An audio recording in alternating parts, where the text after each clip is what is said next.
Silence ASMR.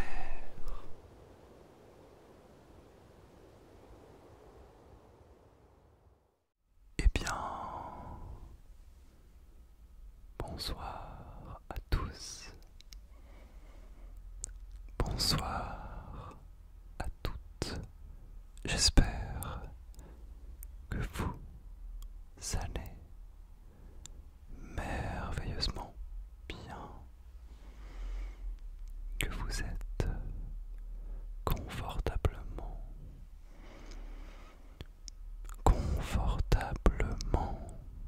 installé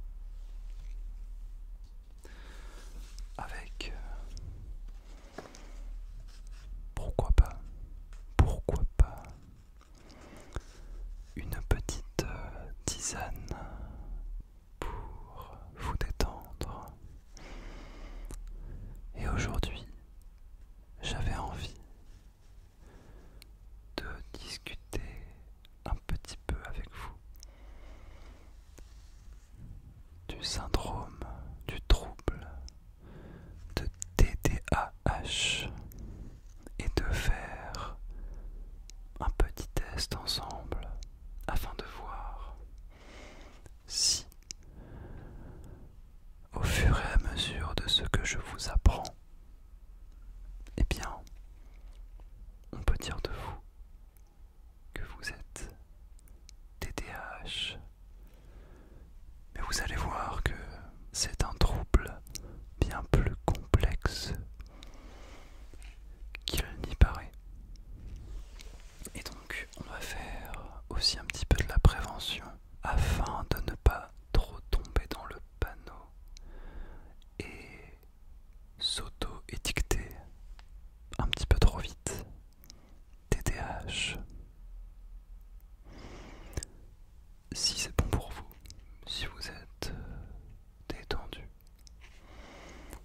si vous êtes relaxé, eh bien, nous pouvons y aller tout doucement. Déjà, le TDAH, qu'est-ce que c'est? De quoi parle-t-on finalement? Il s'agit de l'acronyme Trouble déficit de l'attention avec ou sans hyperactivité. Et ce trouble, il est défini par des symptômes d'inattention associés, et là, je me permets de bien préciser, associés ou non, à des symptômes d'hyperactivité motrice et parfois d'impulsivité. Ce qui est assez caractéristique avec le TDAH, c'est qu'il apparaît bien souvent pendant l'enfance. Donc ça, c'est important de le garder en tête. Et cette notion de TDAH, eh bien, elle a été développée par le psychiatre américain Ronald Kessler et ses collègues en 2005 en collaboration avec l'Organisation mondiale de la santé, ou OMS, qui en détient les droits. Donc je me permets de redire un petit peu la définition. Donc le TDAH s'est défini par des symptômes d'inattention associés ou non à des symptômes d'hyperactivité motrice et parfois d'impulsivité.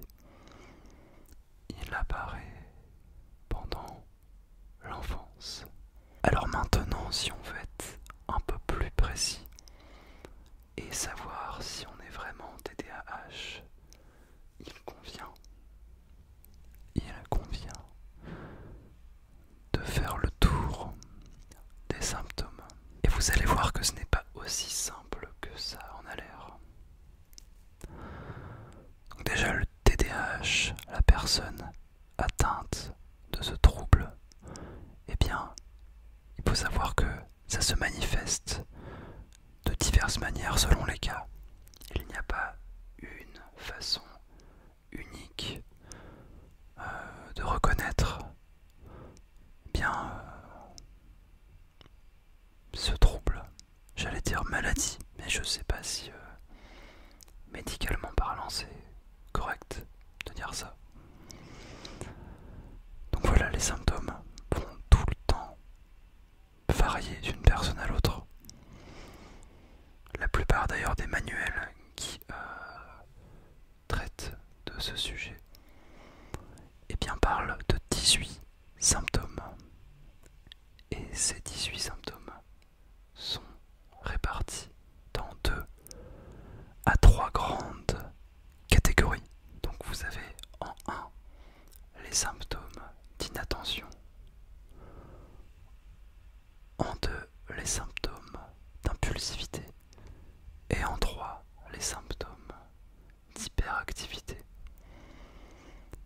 Inattention, impulsivité, hyperactivité. Alors là aussi un petit point de vigilance chez les enfants qui sont souvent un petit peu trop actifs. On va à tort et spontanément leur attribuer un trouble d'hyperactivité. Bien sûr, tous les enfants qui sont agités ou turbulents ne sont pas forcément atteints d'un TDAH, heureusement. Pour les médecins, finalement, toute la difficulté réside dans le fait d'identifier avec certitude les cas de TDAH.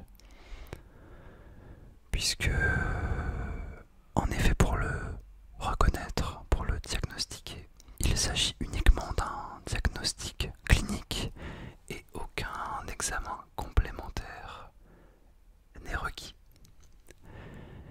Et aussi, par-dessus tout, ce qui est difficile, c'est que dans les faits, on est tous un petit peu à notre échelle TDA. C'est-à-dire que la personne moyenne répond à 1 ou 2 de ces 18 symptômes. C'est pour ça qu'en fait les médecins ont toujours besoin de l'aide des personnes concernées. Donc l'enfant, ça peut être ses parents, son maître ou sa maîtresse d'école. Et pour une personne adulte, ça peut être des amis proches, les frères et sœurs, ou des collègues par exemple. Et donc en fait, ça permet un peu plus facilement d'identifier ce trouble, parce que ce trouble, en fait, il peut apparaître dans n'importe quelle situation anodine. Et donc si plusieurs discours concordent, là ça donne pas mal d'indices au médecin. Mais voilà, donc pour être diagnostiqué TDA, il faut cocher tous les critères suivants.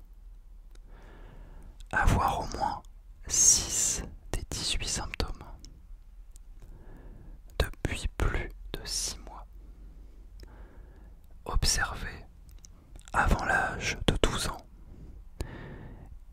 et qui soit suffisamment grave pour perturber la vie sociale, amoureuse ou scolaire.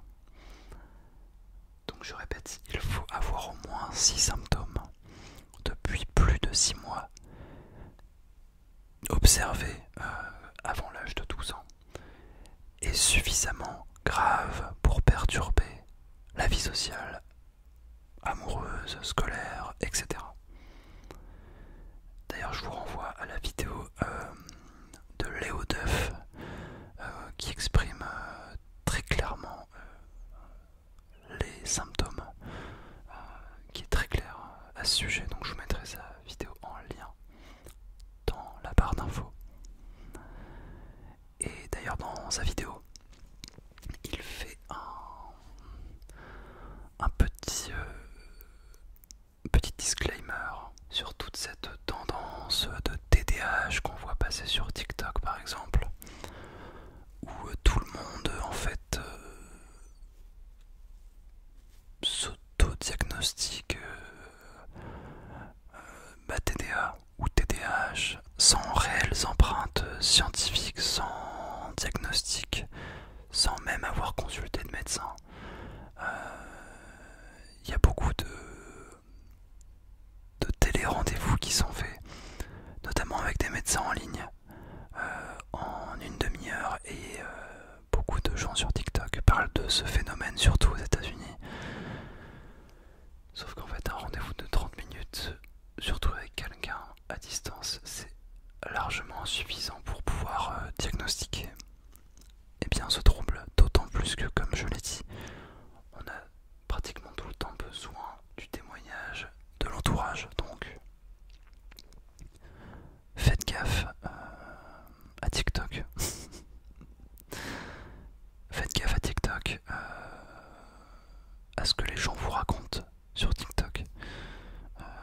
Voilà, j'ai pas inventé l'eau chaude, hein, c'est pas une source fiable à 100% TikTok, voilà. Bon, maintenant qu'on sait qu'on a le trouble TDAH, ou bien qu'on sait qu'on ne l'a pas, c'est quoi un petit peu les conséquences dans la vie de tous les jours? Ça, c'est intéressant, parce que quand on n'y est pas confronté, on peut pas vraiment imaginer ce que ça implique. Et bien évidemment, c'est un trouble qui finit toujours par perturber de façon importante la vie sociale, mais aussi familiale et scolaire de la personne, et surtout en collectivité.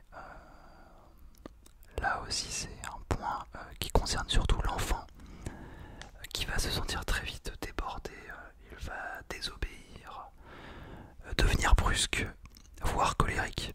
D'ailleurs, c'est souvent à l'âge scolaire, le plus souvent à l'école élémentaire, que la situation se révèle de plus en plus gênante. Et donc les difficultés scolaires sont assez fréquentes chez la personne souffrant de TDAH. Il y a des résultats fluctuants, des retards dans les acquisitions, puis parfois malheureusement des redoublements, des avertissements de conduite pouvant mener à des exclusions. Et double peine, c'est que l'enfant touché par ce trouble peut aussi être mis à l'écart, incompris de tout le monde, ce qui a pour effet bien sûr de perdre sa confiance en soi, de se dévaloriser, devenir anxieux, démoralisé, etc. Et par effet boule de neige, ça a aussi des effets au sein de la famille. Il y a aussi un épuisement de la part des parents qui les amènent souvent à consulter, qui ne comprennent pas toujours le trouble. Donc peut-être que si c'est votre cas et que vous avez un enfant, que vous reconnaissez un petit peu dans ce profil, je pense que c'est une bonne chose d'aller consulter. Par contre, chez l'adulte, on observera d'autres symptômes, comme la désorganisation dans la vie quotidienne, sur tous les pans de la vie, les sautes d'humeur rapides, l'hypersensibilité au stress, et aussi la difficulté à contrôler son tempérament. Donc finalement, c'est un petit peu un énorme brouillard, on n'arrive pas à se cadrer, on n'arrive pas à piloter sa vie. Donc, alors bien sûr, là, ce ne sont que quelques symptômes. Ça ne fait pas de vous quelqu'un de TDAH si vous que j'ai toutes les cases. Il y a d'autres choses à vérifier. Et donc, comme je l'ai dit au début, aussi vérifier tout cela auprès de vos proches. Et encore une fois, il y a d'autres éléments comme le manque de confiance en soi qui peut aussi être un symptôme, ainsi que les addictions, alors de toutes sortes. Addiction, ça peut être le tabagisme, l'alcool, ce genre de choses. Maintenant qu'on connaît les symptômes,